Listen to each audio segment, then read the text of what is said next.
Oh, I told you guys I'd tell you what my background was. We want to be able to take a curve and sketch it 100% accurately, and in order to do so, we need to take into account all these aspects. You're not going to be asked to do all these on the test, but this is the crucial part. If you could do this, I'm very happy with your understanding of differential calculus, and we'll be ready to move on to integral calculus, which is infinitely times more interesting. So, domain. Domain is our inputs. Understand what they are. Keep in mind that when you have inputs, you need to think about, say, rational functions. What number could you not plug in there? 1. And you need to keep in mind radical functions, say 9 minus 2x. There you'd have to plug in values that are less than or equal to 4.5. So keep that in mind, okay? Outputs would be our range.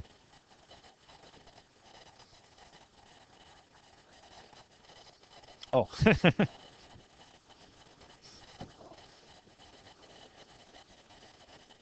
Okay. In order to find intercepts, okay, if I want to find the X-intercept, what do I set Y equal to? You would set Y equal to 0. And if you want to find the Y-intercept, what do you set X equal to? X equals 0. Symmetry. Some graphs have symmetry about the x-axis, the y-axis, or even the origin. If you know that it has symmetry, go ahead and use it. But I'm not going to give you the tests for this. I don't feel like it helps us very much. It just really isn't that big. Well, I'll at least tell you so you know from your previous courses. If you plug in a negative x and you get the original function,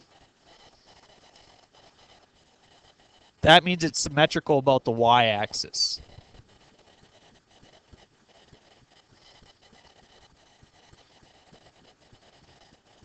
If you plug in a negative and get the negative function, that means it's symmetrical about the origin. And those are really the two that people consider.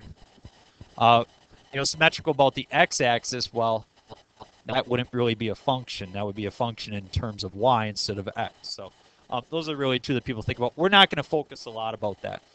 Asymptotes and end behavior. That is very important. Okay. First of all, asymptotes sometimes happen for values that are undefined. And here's the best part. End behavior. That's what happens as the limit of x approaches plus or minus infinity of the function. That's why we just did our last. Note the notation, plus or minus. You can't do both at once. You approach one at one point, the other at another. Okay?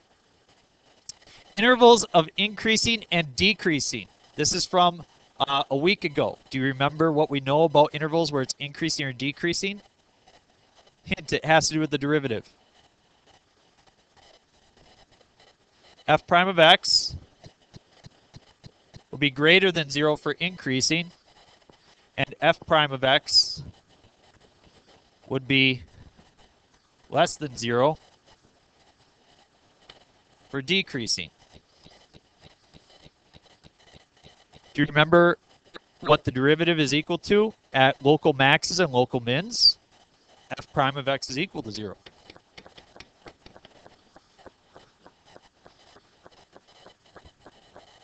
How about concavity? How about concave up?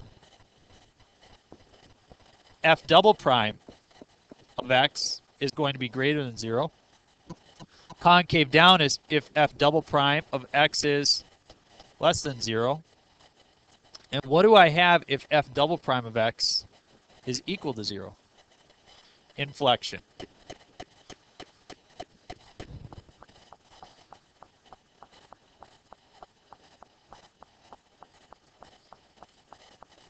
And so I want you to know we spent a lot of time in pre-calculus and obviously in calculus as well to really to get to this point to where we could give really, really good characteristics of this. And last year, you guys asked very specific questions in pre-calculus about how high it goes up or down and stuff like that. We're going to answer all these questions right now.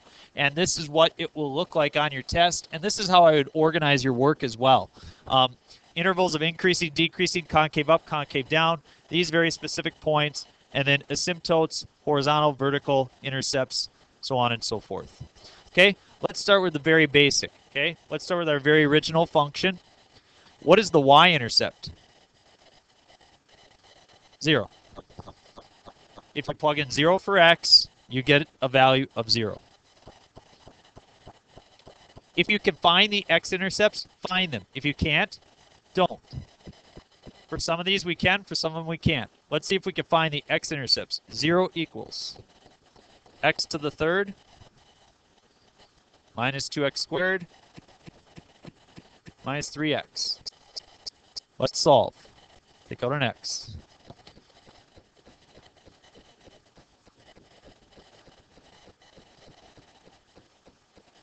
Now what?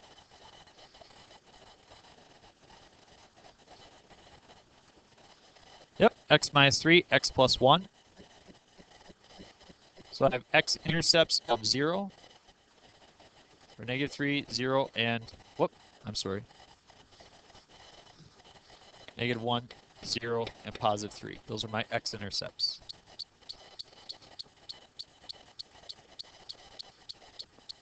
Great. Are there any places where this function is undefined? Its domain is over all real numbers. In fact, its range is over all real numbers as well. Will I have any vertical asymptotes then? No. We'll deal with the horizontal asymptotes right now as well. In order to find the horizontal asymptotes, I need to take the limit as x goes to infinity and the limit as x goes to negative infinity of x to the third minus 2x squared minus 3x.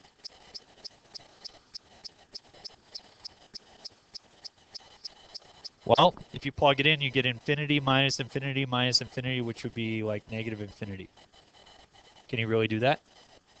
No. If we want to confirm this algebraically, what should we do? Factor out an x cubed, and you're left with 1 minus 2 over x minus 3 over x squared.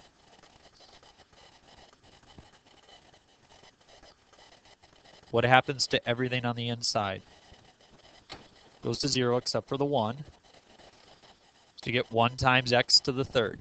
If we plug in a large number, we get a large number. So the limit would be infinity.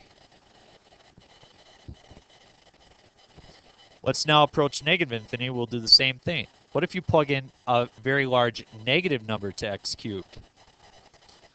Very large negative number. So we can see our end behaviors. As x, we don't have a horizontal asymptote, but we do have an end behavior. And our end behavior is as x goes to infinity, y goes to infinity. As x goes to negative infinity, y goes to negative infinity.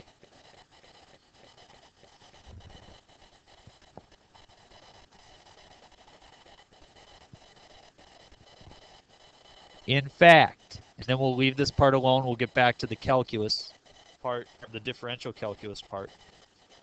What you factored out here, the x to the third, that is what it will eventually look like. As these two functions both go on to infinity, x to the third minus 2x squared minus 3x and x to the third, they will eventually look identical. So you could say the end behavior is infinity, or you could think about the end behavior really models x to the third. So we'll consider that as well. All right, let's do the first derivative. What is f prime of x?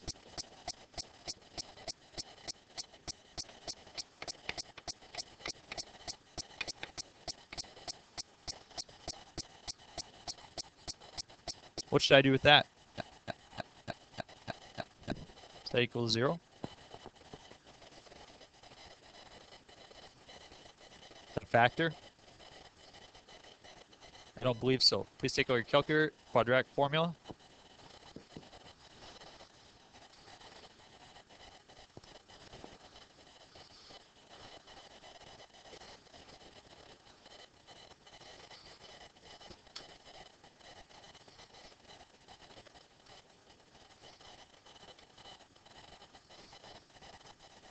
So we have a decimal result for me. Jalen?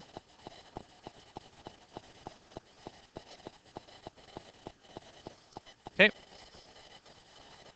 I don't care if you use the quadratic formula on your calculator on the test, but what you may not do on this section is look at the graph.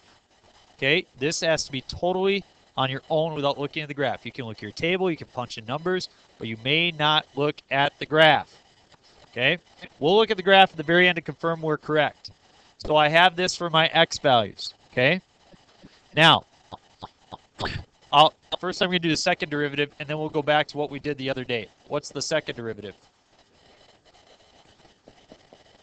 Solve equal to 0, and you get 2/3.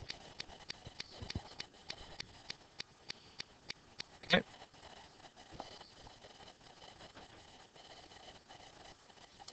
If you consider the second derivative, which I will put on the bottom,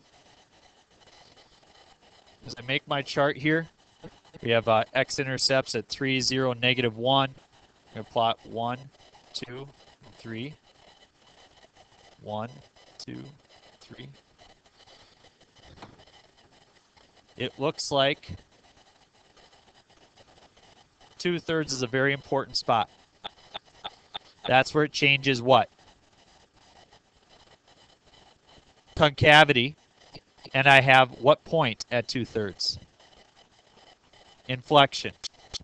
Up on top, I will make a number line for my first derivative.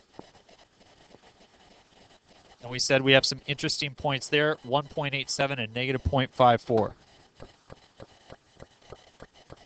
1.87, negative 0.54.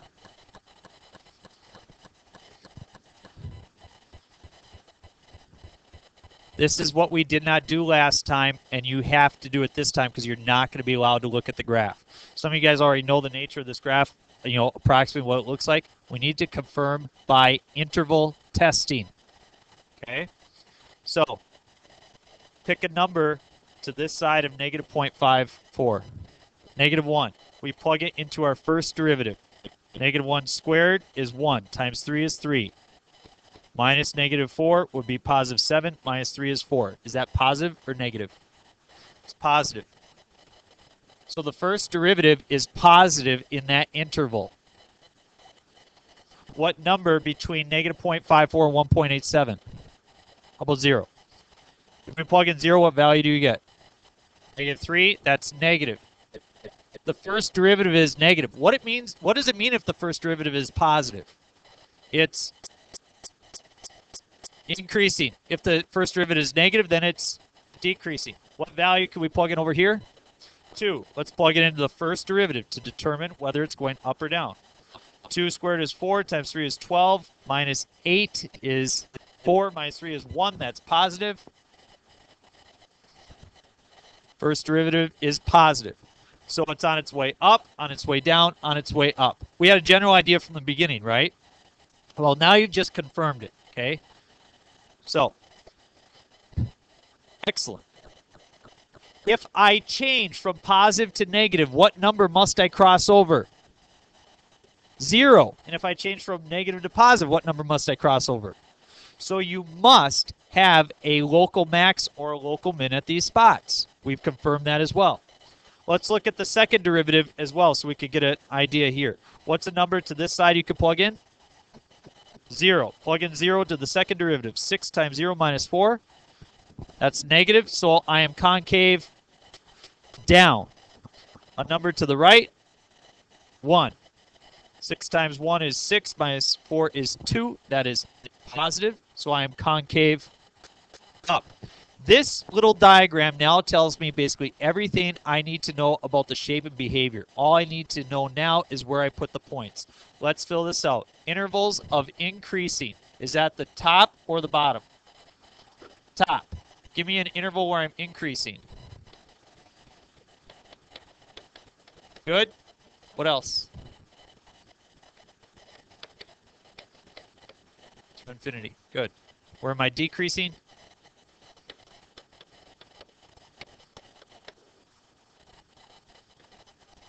I'm sorry, I wrote negative for the 1.87, so positive 1.87. All right, now it's easy to identify my intervals for concave up and concave down. Where am I concave up?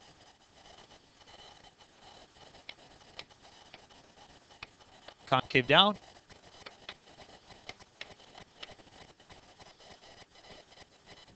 I've got all my other information. I just now need my local max and my local min. Now, a maximum, that shape, maximum, is it concave up or concave down? It's concave down. So since I'm concave down, I will have a local max there. Since I'm concave up, I will have a local min there. Do you see that? Okay, so we know that our local max is going to happen at negative 0.54, and our local min is going to happen at 1.87, and our inflection point happens at 2/3. How do I get the y values? Plug them back into the original. Anybody have that typed in their calculator? Okay, I'm going to type it in anyways because I want to see what this actually looks like after we sketch our graph of it.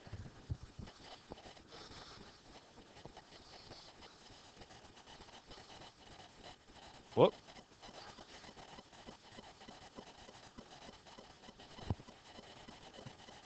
Okay, we've got x to the third minus 2x squared minus 3x. And if I go to my table and I punch in some values, what are the values I'm looking for? Whoop.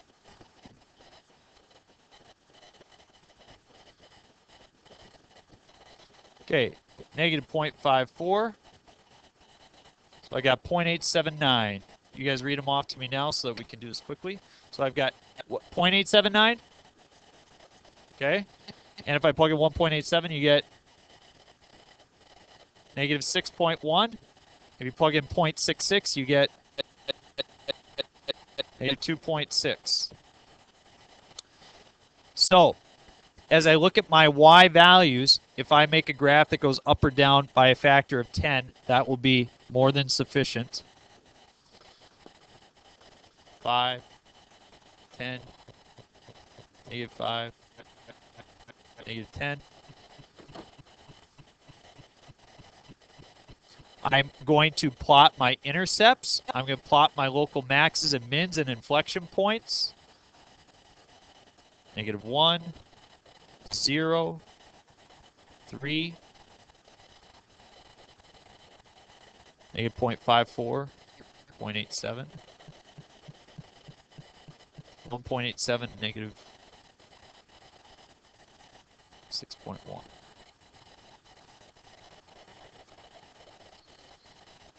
Two-thirds, negative 2.6.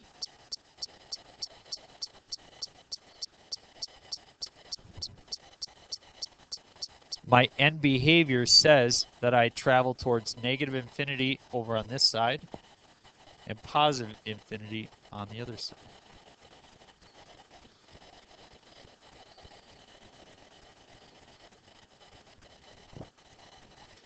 Now, before we put stuff up, we said, hey, doesn't that look exactly like what I have?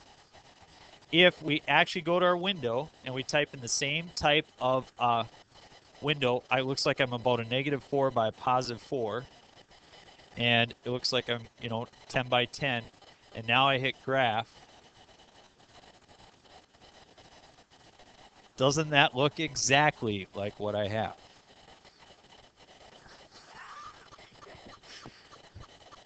Incredibly close.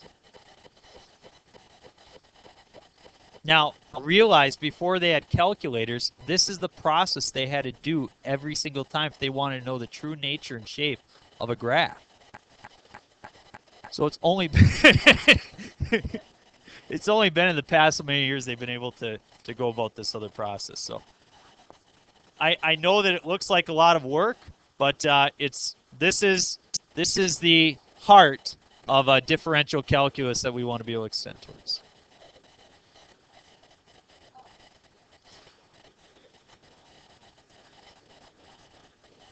What I did is fine. What we did there is just fine. That's sufficient.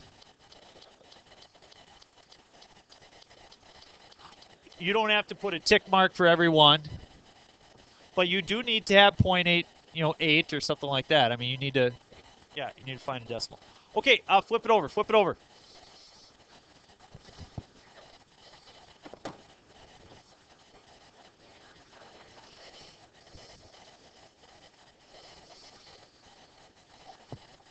I know that this is going to look confusing, you guys. Shh, but it's really not that bad. This is a great example. So you need to know how to deal with polynomials, which we just did. You also need to know how to deal with rational functions, which is what we have. Let's start with the intercepts because that's most interesting. The y-intercept happens when x is equal to 0. Plug in 0 for x and you get 0 over 2. What's 0 over 2? 0. That was easy. Not that bad. In order to find where the x-intercept is, now you got to follow this logic. I set the function equal to 0. Well, if the top is equal to 0, then the whole thing will be equal to 0, correct? So where is 3x equal to 0?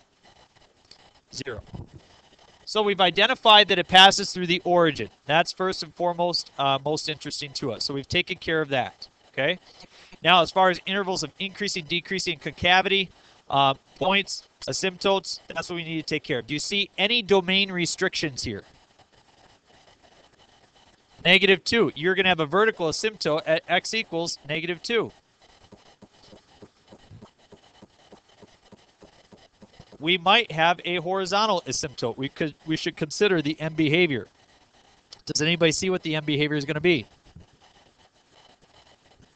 It will be 3. Let's confirm it. The limit as x goes to infinity of 3x over x plus 2. What can you take out of the top and the bottom? So you get 3x over x times 1 plus 2 over x. Let x go to infinity, and what's in parentheses here will be equal to 1. You'll end up with 3x over x, which is 3. So the end behavior is 3. Does that change if you go to positive infinity or negative infinity? No.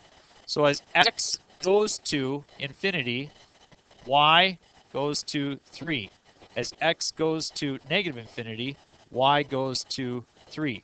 So you can see that you do have a horizontal asymptote. Okay? A line that approaches but never crosses. So we've got a vertical asymptote of -2, a horizontal asymptote of 3. We've identified the end behavior. Sure, that'll be fine. Yep. Okay, we've taken care of that. Let's now do the first derivative. In order to do the first derivative of this, we must use what? Quotient rule. Derivative of the top. 3 times the bottom left alone. X plus 2 minus the top, which is 3x, times the derivative of the bottom. 1 divided by bottom squared. Multiply 3 through, what's going to cancel? 3x is canceled. I'm left with 6 over x plus 2 quantity squared. All right. This is good. Where is this undefined? For what value of x would this be undefined? -2. Does that make sense? Well, sure, the derivative would be undefined if the original function is undefined there. That would make sense. Okay? All right. So let's figure out where this thing is equal to 0. If the top is equal to 0, the whole thing's equal to 0, right? Can 6 ever be equal to 0? No. So this is never equal to 0. If the first derivative is never equal to 0, what do we know about local maxes and local mins? You have none.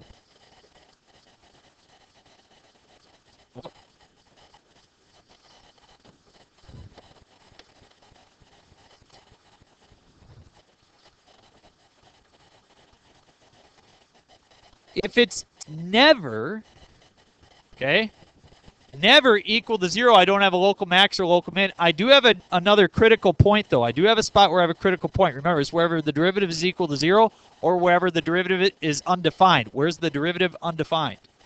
-2. So I need to put that point in there. Okay.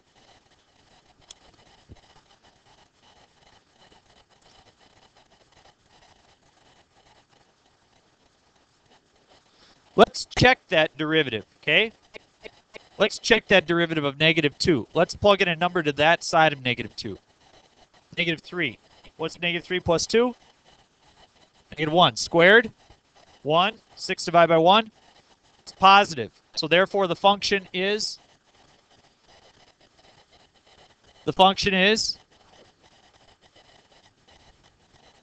increasing.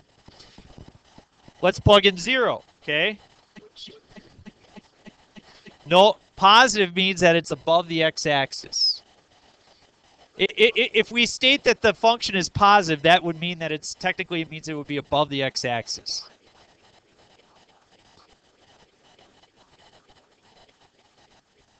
Not always, but in this case, it will be positive. It will be increasing. If you plug in 0 here, 0 plus 2 is 2, squared is 4, and 6 divided by 4 is still positive. So what you know about this function is it is never decreasing. It's always on its way up. Okay, let's do the second derivative. In order to do the second derivative, you must use the quotient rule, or you could use the chain rule if you wanted to. Either one will work fine. Let's use the quotient rule.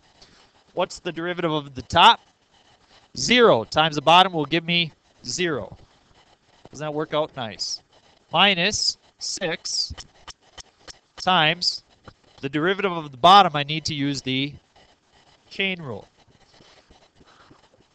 This really isn't that bad. What's the derivative of the inside? 1. Derivative of the outside would be 2 times that to the 1.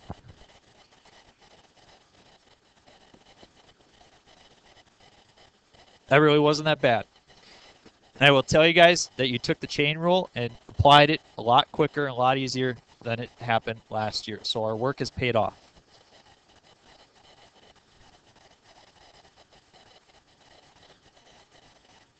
Yeah, that'll be fine. Okay, divide by the bottom squared. So x plus 2 to the 4th. So f double prime of x is equal to, we would have a negative 12x minus 24 over x plus 2 to the 4th power. Now, we're interested in where that is undefined and where it's equal to 0. Okay? Let's figure that out. Where is this undefined? Is that surprising? No.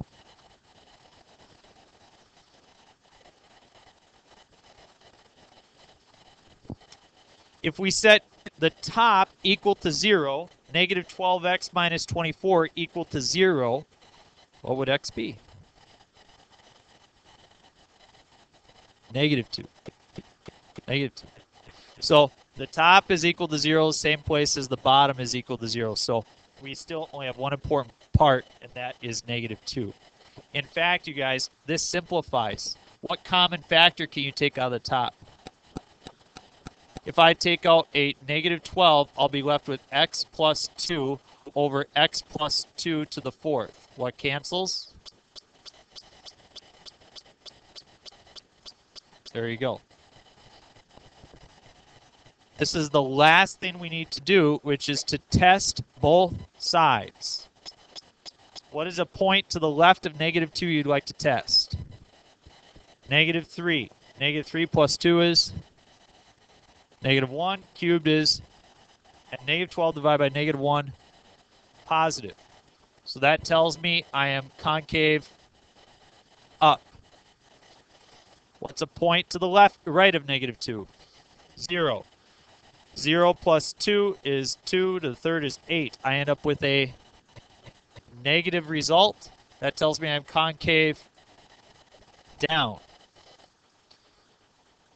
We are now ready to sketch our graph. Vertical asymptote at negative 2. Everything is undefined right through there. I like those lines above and below. I never did that before. I just started doing it. I like it. No, I did. We did it earlier this year. You were paid attention. Okay, so we go 1, 2, 3. I have a horizontal asymptote that passes through y equals 3. That's my end behavior we said. If the end behavior is the same, the same type of number, then we're good to go. Now, could I have a graph at both the bottom and the top? Then it wouldn't be a function. It wouldn't pass a vertical line test. It must either be in the bottom or the top. Okay? Now, if it's, let's look, okay? The intercepts, it passes through 0, 0. Okay? So let's look at the part on the right. Is it going to be on the top or bottom? Obviously the bottom because it passes through 0, 0 and has to follow the asymptote, so that's what the graph looks like. Look, it says the second derivative is negative. It's concave down. It all matches. Is this increasing? Better believe it, it's on its way up. We said it's positive increasing. Now look at the other side. It says it's positive, the second derivative. That means it's concave up. Can you draw one in this bottom portion that's concave up? No, so I have to draw it in the top portion in order to get it to be. No. Within the same side. So like to this side of negative 2. Yeah.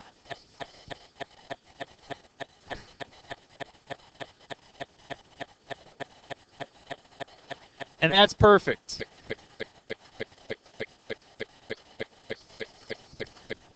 You need a couple problems to start on. We're going to work on this for a couple days. You guys will have a time to work, but we got 2 more examples to get through. We'll probably do those examples on Monday. I want you to use some time wisely because we only have a half an hour. So let me give you the problems. You won't be able to get through them all tomorrow, okay? You will not be able to get through all of them tomorrow.